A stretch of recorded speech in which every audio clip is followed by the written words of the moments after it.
ዩክሬን ከጥቃቅን ዝርዝር ጉዳዮች ውጪ በቀሪው የሰላም ሐሳብ ላይ ተስማምታለች። ይህም በይፋዊ መረጃ ቀርቧል። ነገር ግን በሩሲያ በኩል ጉዳዩ ከፍተኛ ትንታኔ ይፈልጋል ከማለት ውጪ ምንም አይነት መረጃ አልተገኘም። ከዚህም በላይ በዩክሬን ላይ ጥቃቷን አጠናክራ መቀጠሏ ጦርነቱ በቅርቡ ይቋጫል የሚለውን ተስፋ አመንምኖታል። የሩሲያ ዝምታም አደራዳሪዎችንም ሆነ ዩክሬንን ማስጨነቁን ቀጥሏል። በተለይም የሰላም ስምምነት ሐሳቡ ላይ ውይይት ተደርጎ የማይገባው እየተወገደ ከ28 ነጥብ ወደ 19 በወረደበት ሁኔታ ሩሲያ ዝምታን መርጣለች።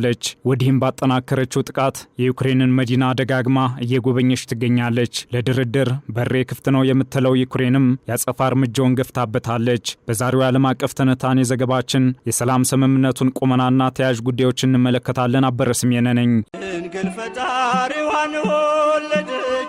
ስታንዳርድ የጉዞ ወኪል ታላቅ መንፈሳዊ ጉዞ ወደ ቅድስት ሀገር ኢየሩሳሌም በታላላቅ አባቶችና ካህናት እንዲሁም በታዋቂ ዘማሪያን ታጅበው ጌታችንና መድኃኒታችን ኢየሱስ ክርስቶስ ከተወለደባት ቤተልሔም፣ የተጠመቀባት ዮርዳኖስ ባህር፣ ያደገበት ናዝሬት፣ የተሰቀለበትን ቀራንዮን እንዲሁም ሌሎች መንፈሳዊ ቦታዎችን እናስጎበኞታለን።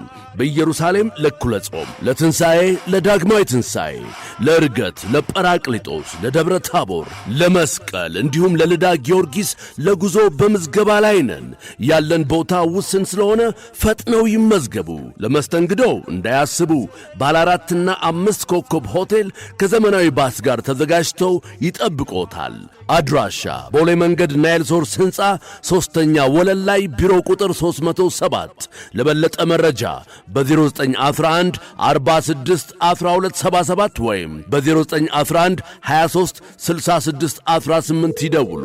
ስታንዳርድ የጉዞ ወኪል። የዩክሬን መንግስት ለ4 ዓመታት የዘለቀውን ጦርነት ለማስቆም በትራምፕ አስተዳደር የቀረበውን የሰላም ስምምነት ሐሳብ ተቀብሏል። የአሜሪካና የዩክሬን ባለስልጣናት የጋራ መግባባት ላይ መድረሳቸውንና ዝርዝር ጉዳዮችን አሁንም እየተሰሩ መሆናቸውን ተናግረዋል። ባለስልጣናቱ የዩክሬኑ ፕሬዝዳንት ቮሎዲሚር ዜሌንስኪ የአውሮፓውያኑ ህዳር ወር ከመጠናቀቁ በፊት ወደ አሜሪካ ሊጓዙ እንደሚችሉ ፍንጭ ሰጥተዋል።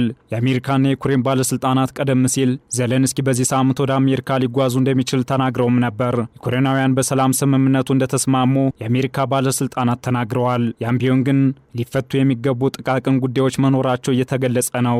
ማክሰኞ ከሰዓት በኋላ ፕሬዝዳንት ትራምፕ የቀሩት ጥቂት አለመግባባቶች ብቻ ናቸው ብለዋል። ፕሬዝዳንቱ ልኡካቸውን ስቲቭ ዊትኮፍን በሞስኮ ከሩሲያው ፕሬዝዳንት ቭላዲሚር ፑቲን ጋር እንዲገናኙ እንዳዘዙም ተናግረዋል። ምክትል ፕሬዝዳንት ጄዲ ቫንስ፣ የውጭ ጉዳይ ሚኒስትሩ ማርኮ ሩቢዮ፣ የጦር ዲፓርትመንት ጸሐፊ ፔቴ ገስት እና የዋይት ሃውስ ዋና አዛዥ ሱዚ ዊልስ ጋር እየተመካከሩ መሆናቸውንም ገልጸዋል። ትራምፕ ከፕሬዝዳንት ዜሌንስኪና ፑቲን ጋር የመገናኘት ተስፋ እንዳላቸውም ተናግረዋል።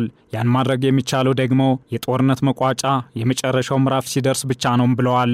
ይህ ሁሉንም ወገን የሚያስማማ እንደሆነ እየተነገረለት የሚገኘው የተሻሻለ የሰላም ስምምነት ሐሳብ የትኞቹ ነገሮች ላይ መቃረን ያመጣል የሚለውን አሁንም ድረስ ግልጽ አይደለም።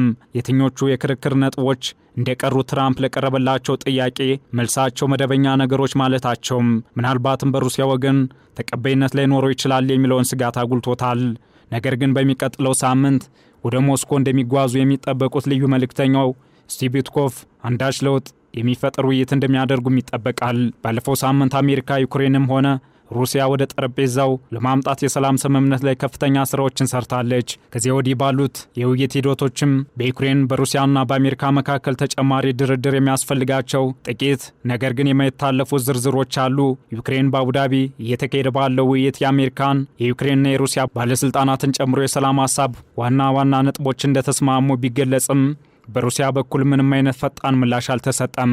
በቅርብ ጊዜ በተነሳው ሐሳብ ምትክ ስለተካተቱት ነገሮች ከአሜሪካውያንም ከዩክሬን ባለስልጣናት የተሰጡ ዝርዝር ሐሳቦች የሉም። የቀድሞው የውጭ ጉዳይ ሚኒስትር ሰርጌይ ላቭሮቭ እንደተናገሩትም ሩሲያ የዩክሬንን ግጭት ለመፍታት የአሜሪካን አቋም ብታደንቅም ሞስኮ መደበኛ ስምምነቶች ከመደረጋቸው በፊት መረጃ መስጠት እንደማይቻል ተናግረዋል። ይልቁንም ሩሲያ አሜሪካ በቅርቡ ከዩክሬንና ከአውሮፓ ጋር ያደረገችውን የምክክር ውጤት እንድታሳውቅ ትጠብቃለች። ላቭሮቭ ሩሲያ ፕሬዝዳንት ትራምፕና ፑቲን በአውሮፓውያኑ ኦገስት ወር በአላስካ ኢልመንዶፍ ወታደራዊ ማዕከል ውስጥ ባደረጉት ስብሰባ ላይ የተስማሙባቸውን መሰረታዊ መርሆችን እንድታካትት እንደምትጠብቅም ተናግረዋል። ሩሲያውንም መብራራት የሚያስፈልጋቸው በርካታ ጥያቄዎች ስላሉ ተጨባጭ ነገሮች ላይ ለመወያየት ዝግጁ ናት። ነገር ግን በሩሲያ በኩል የተቀመጡ ቅድመ ሁኔታዎች ካልተካተቱ የጦርነቱ መቋጨት ጉዳይ አጠራጣሪ ነው። ካሁን ቀደምም ይህንኑ ጉዳይ ፕሬዝዳንት ፑቲን በአንድም በሌላም መልኩ አንጸባርቀዋል። በዩክሬን በኩል ምንም እንኳን መካተት የሌለባቸውን ጉዳዮች በማሳወቅ ከፊሉ ከስምምነቱ ሐሳብ እንዲነሱ ቢደረግም በሂደር የተያዙ ጉዳዮች ላይ መግባባት ላይ የመድረሱ ነገር አጠራጣሪ ነው። እነዚህ ነገሮች የአውሮፓ አጋሮቻቸው ድጋፍ የሚሹ የመሆናቸውም ጉዳይ ለአጠራጣሪነቱ ምክንያት ነው። በአውሮፓ አጋሮች መካከል አሁንም በዩክሬን ጉዳይና በቀረበው የትራምፕ አስተዳደር እቅድ ላይ መከፋፈል አለ። ከፊሉ በአውሮፓ የሚገኙ የሩሲያ ንብረቶች ተወርሰው ለዩክሬን መልሶ ግንባታ ማገልገል እንዳለባቸው ያምናሉ።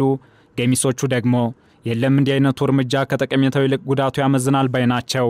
የጀርመኑ መራሄ መንግስት ፍሬድሪክ ሜርዝ የሩሲያው ፕሬዝዳንት ቭላዲሚር ፑቲን ከዩክሬን ጦርነት በተሳካ ሁኔታ መውጣት የሚችሉበት ምንም መንገድ እንደሌለ ተናግረዋል። ሜርዝ ጀርመን የዩክሬንን ሕዝብ መደገፏ እንደምትቀጥልና የተያዙ የሩሲያ ንብረቶች ለዚሁ ዓላማ እንደምትጠቀምም ገልጸዋል። ከዚሁ ጋር በተያያዘ ይህ ጦርነት በተቻለ ፍጥነት እንዲያበቃ እንፈልጋለን ሲሉ ሜርዝ ተናግረዋል። ነገር ግን ያለ ዩክሬንና አውሮፓውያን ፈቃድ የተደረገ ስምምነት በዩክሬን ውስጥ እውነተኛና ዘላቂ ሰላም አያመጣም ብለዋል። የትራምፕን የመጀመሪያ ባለ 28 ነጥብ የሰላም እቅድ ሲተቹ የቆዩት የጀርመኑ መራሄ መንግስት ከፕሬዝዳንት ዘለንስኪ ጋር በስልክ ተነጋግረዋል። በሌላ በኩልም ራሷ ሩሲያ የትራምፕ ጦርነት የማስቆም ብርቱ ፍላጎት የሚገዳደር ብርቱ ቅድመ ሁኔታዎች አሏት። ካሁን ቀደም የቀረበው የሰላም ሐሳብ ጫፍ ደርሶ ብዙ ርቀት ሳይጓዝ የተቋጨው በአመዛኙ ለሩሲያ ያደላ ሆኖ በመቅረቡ ነው። ይህ እንዲሆን ምክንያት የሆነውም የሩሲያ ብርቱ ጥያቄ ከዩክሬን የገዘፈ የኃይል ሚዛን መኖር ነው። አሁንም ቢሆን ከዩክሬን ይልቅ ሩሲያ ላይ ጫና መፍጠር ከባድ ጉዳይ ነው። ያም ቢሆን ግን ብሩህ ተስፋ አለ። በአሁኑ ወቅት በአቡዳቢ እየተደረገ ያለው ውይይት የመጣውን ፕሬዝዳንት ትራምፕ የሩሲያ ዩክሬን ጦርነት የተኩስ አቁም ስምምነት ለማድረግ ባረጉት የተጠናከረ ግፊት ነው። ተሻሽሎ የቀረበው እቅድ ዘለንስኪ ቀደም ሲል ውድቅ ያደረጓቸውን በርካታ ድንጋጌዎች ያካተተ መሆኑ ተስፋውንም አጉልቶታል። ከነዚህም አንዱ ዩክሬን መላውን የዶኔትስክ ክልሏን እንድትጠቀልልና አገሪቱን ኔቶን ለመቀላቀል የምታደርገውን ግፊት እንድታቆም የሚለው አልተካተተም። በተጨማሪም ከደህንነት ዋስትናዎች ጋር የተያዘ ሰነድም መኖሩ ሌላው በአዎንታዊ የሚታይ ጉዳይ ነው። ሰነዱ ጥቃት የሚደርስበት የኔቶ አባል አገርን ለመከላከል አባላቱ ጣልቃ እንዲገቡ የሚያስችል ነው መባሉም ሩሲያ አትቀበለውም እንዲባል ምክንያት ሆኗል። ወዲህ ደግሞ የሩሲያው ፕሬዝዳንት ቭላዲሚር ፑቲን የዩክሬንን የዶኔትስክ ክልል በአንድ ወይም በሌላ መንገድ እንደሚወስዱ ይታመናል። ይህም በድርድር ወይም በጦር ሜዳ የበላይነት የሚደረግ ይሆናል። የትራምፕ አስተዳደር በጄኔቫ ያደረገው ድርድር የተጀመረው ፑቲን ትክክል ናቸው ከሚለው ግምት ነው። የአሜሪካ ባለሥልጣናት ዩክሬን በምስራቅ በኩል ባለው ጦርነት እየተሸነፈች እንደሆነ የደረሱበትን ግምገማ ለመስጠት ፈቃደኛ ባይሆኑም ሩሲያ ዶኔትስክን ለመቆጣጠር ተቃርባለች። በአሁኑ ወቅትም ከመቼውም ጊዜ በላይ ሩሲያ ዩክሬንን እያጠቃች ትገኛለች። ዩክሬን ደግሞ ባለፉት 24 ሰዓታት ውስጥ 980 የሩሲያ ወታደሮች መቁሰላቸውን አስታውቃለች። የዩክሬን ጦር 4 የሩሲያ ታንኮችና 44 የመድፍ ክፍሎችንም እንደወደመ ተጠቁሟል። ዓለም አቀፍ ትንታኔ ዘገባውን ስናዘጋጅ ሲቢኤስ፣ ዘ ኢንዲፔንደንት እና ሮይተርስን በዋቢነት ተጠቅመናል።